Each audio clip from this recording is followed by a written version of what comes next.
بسم اللہ الرحمن الرحیم۔ محدثین کے علاوہ چاروں امام یعنی امام ابو حنیفہ رحمۃ اللہ علیہ، امام مالک رحمۃ اللہ علیہ، امام شافعی رحمۃ اللہ علیہ اور امام حنبل رحمۃ اللہ علیہ نے بھی ان احادیث کو معتبر نہیں مانا۔ ان حضرات کا کہنا ہے کہ یہ احادیث بعض متاخرین نے بیان کی ہیں جن کو صحیح اور غلط میں تمیز ہی نہیں تھی۔ ابن عربی مالکی رحمۃ اللہ علیہ فرماتے ہیں، انہوں نے لکھا ہے کہ حرمت سماع کے بارے میں ایک بھی حدیث صحیح نہیں ہے۔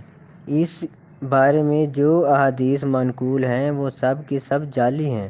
ابن طاہر کا بھی یہی قول ہے۔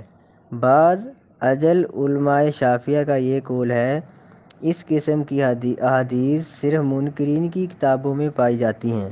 ان تمام بزرگوں اور علماء کے اقوال سے ظاہر ہے کہ سماع کے حرام ہونے کے بارے میں نہ کوئی آیت قرآن ہے نہ کوئی مستند حدیث ہے، سب ناسمجھی کا چکر ہے۔ سماع کے ثبوت میں آیات قرآن مجید کے 7ویں پارے کے شروع میں اللہ تعالیٰ فرماتے ہیں، اور جب سنتے ہیں جو کچھ اتارا گیا ہے طرف رسول اللہ صلی اللہ علیہ وسلم کی، دیکھتا ہے تو آنکھوں ان کی کو کہ بہتی ہیں آنسوؤں سے، اس چیز سے کہ پہچانا ہے انہوں نے حق سے۔ کہتے ہیں، اے رب ہمارے، ایمان لائے ہم، پس لکھ ہم کو ساتھ شاہدوں کے۔ کلام پاک میں اللہ کے رسول صلی اللہ علیہ وسلم کی تعریف ہے، جسے سن کر عاشق کے دل میں درد پیدا ہوتا ہے اور وہ اللہ رسول صلی اللہ علیہ وسلم کے عشق میں روتا ہے۔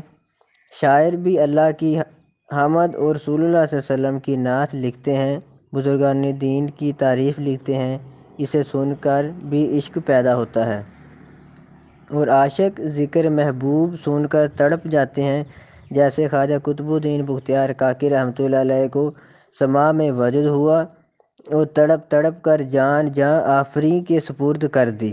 دوسری قرآنی آیت، آپ میرے ان بندوں کو بشارت دے دیں جو قول کو سنتے ہیں اور اس کی عمدہ پیروی کرتے ہیں۔ حضرت شیخ فخر الدین رازی رحمۃ اللہ علیہ اپنے رسالہ سماع میں لکھتے ہیں، قول سے مراد جنس قول ہے جو کلام باری تعالیٰ اور کلام مخلوق دونوں کے لیے ہے۔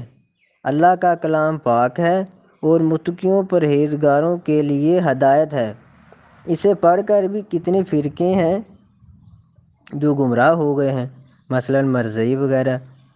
ان کے گمراہ ہونے میں قرآن پاک کا کیا قصور؟ اب قرآن پڑھنا بند نہیں کیا جا سکتا کہ لوگ اسے پڑھ کر گمراہ ہوتے ہیں۔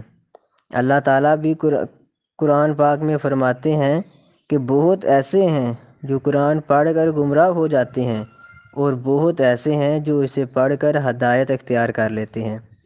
اسی طرح محفل سماع بھی عاشقوں کے دلوں میں عشق اور منافقوں کے دلوں میں نفاق پیدا کرتا ہے۔